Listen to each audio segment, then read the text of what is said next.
दोपहर का टाइम था और वो अपने मजे में अपनी धुन में गाड़ी चला रहा था। आगे एक पुल था जिसके नीचे नदी थी। जब वो आदमी पुल क्रॉस कर रहा था तो अचानक उसको लगा कि गाड़ी चलाने में कुछ दिक्कत हो रही है, कुछ प्रॉब्लम आ रही है। उसको अंदाजा हो गया था कि गाड़ी का कोई ना कोई टायर तो पंक्चर हुआ है। उसने उसी वक्त गाड़ी साइड पे लगाई, उतर के देखा कि लेफ्ट साइड का पीछे वाला टायर पंक्चर हो गया।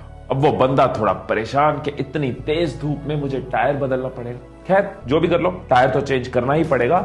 उसने गाड़ी में से जैक निकाला, जैक को फिट किया, उसके बाद टायर के बोल्ट्स खोले और उनको एक साथ साइड में रख दिया। अब वो टायर को निकालने लगा। उसने जोर लगाया, झटके से पीछे खींचा। इसी दौरान उसका पाँव बोल्ट्स पे लगा और चारों बोल्ट नदी में गिर गए। अब वो बंदा भयंकर वाला परेशान, टेंशन में, स्ट्रेस में। अब क्या होगा? अब मैं टायर नहीं चेंज कर पाऊंगा, मैं कैसे आगे बढ़ूंगा, मुझे जहां पहुंचना है कैसे पहुंचूंगा, कितना लेट हो गया हूं, इतनी गर्मी में कोई दूर दूर तक नहीं है, मैं किसी से मदद भी नहीं मांग सकता। शिट यार, ये कहां फंस गया, क्या हो गया? अब वो निराश होकर खड़ा, उसकी सोच काम नहीं कर रही, क्योंकि जब भी वो सोचने बैठता है उसको एक ही बात बार बार याद आती है कि सारे बोल्ट नीचे गिर चुके हैं और वो आगे नहीं जा सकता। अब ये बंदा परेशानी में साइड में खड़ा, काफी देर निकल चुकी है। अब सामने से उसको नजर आता है एक किसान आ रहा है। ये सोच रहा होता है इससे मदद मांगू ना मांगू, ये क्या मदद कर पाएगा मेरी। अभी ये सोच ही रहा होता है कि किसान खुद ही आकर पूछ लेता है, साहब कोई परेशानी है तो बताइए, क्या मैं आपकी कोई मदद कर सकता हूँ? वो आदमी जो कि पहले से ही परेशान है, गुस्से में बोलता है, मेरा टायर पंक्चर हो गया, स्टेपनी लगाने लगा, बोल्ट नदी में गिर गए, आसपास कोई मैकेनिक नहीं है, तू भी क्या मेरी मदद करेगा? वो किसान समझ गया कि गर्मी और परेशानी की वजह से ये बंदा गुस्से में है। किसान मुस्कुराता है और कहता है कि साहब यहाँ से 10 किलोमीटर दूर एक मैकेनिक है जिसके पास आपको गाड़ी का सामान मिल जाएगा, और वहां जाने के लिए आप एक काम कर सकते हो, आप अपनी गाड़ी के बाकी के तीनों टायर का एक एक बोल्ट निकालकर इस टायर में लगा लो और फिर धीरे धीरे गाड़ी चलाकर वहां तक चले जाओ, आपका काम हो जाएगा। वो आदमी हैरान रह गया, उसका गुस्सा एकदम शांत हो गया। कहता, भाई साहब, जिस प्रॉब्लम से मैं आधे घंटे से जूझ रहा था, इसने कितनी आसानी से उसका सोल्यूशन दे दिया।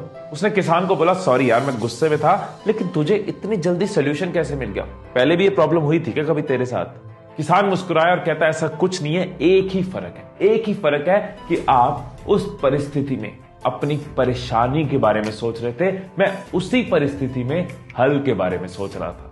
सो दोस्तों, यहां तो आप प्रॉब्लम ओरिएंटेड हो सकते हो या फिर सोल्यूशन ओरिएंटेड हो सकते हो। या तो प्रॉब्लम आते ही परेशान होते रहोगे, प्रॉब्लम के अलावा कुछ देखेगा नहीं, परेशानी की वजह से कुछ सोच नहीं पाओगे। लेकिन अगर आप सोल्यूशन ओरिएंटेड हो तो आप सोल्यूशन की तरफ फोकस करोगे, आपका दिमाग हल ढूंढने में जाएगा, ना कि परेशानी ढूंढने में। जब महाराणा प्रताप की सेना में अकबर की सेना के मुकाबले हाथी कम थे, तो उन्होंने अपने घोड़ों के आगे नकली सूंड लगा दी कि हाथी उनको अपना समझ के मारे ना। उन्होंने प्रॉब्लम पे फोकस नहीं किया कि हाथी कम है, उन्होंने सोल्यूशन पे फोकस किया, घोड़ों को हाथी बना दिया।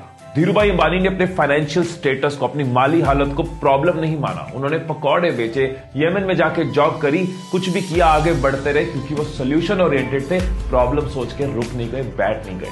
महात्मा गांधी, भगत सिंह, चंद्रशेखर आजाद, सुभाष चंद्र बोस और ऐसे कई नाम, इन लोगों ने प्रॉब्लम पे फोकस नहीं किया, हम तो गुलाम हैं, हम तो स्लेव हैं, गुलामी में रहना पड़ेगा। इन्होंने सोल्यूशन पे फोकस किया कि कैसे देश को आजाद कर सकते हैं। एक और नाम जो मैं आपको बताना चाहूंगा, जिसकी आवाज मैं अभी से सुन पा रहा हूं, वो है तुम।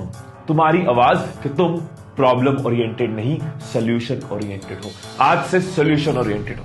प्रॉब्लम्स हर जगह आएंगी, बिजनेस में आएंगी, पढ़ाई में आएंगी, रिलेशंस में आएंगी, लेकिन जो लोग प्रॉब्लम ओरिएंटेड होते हैं उनको परेशानी के अलावा कुछ नहीं दिखता। परेशानी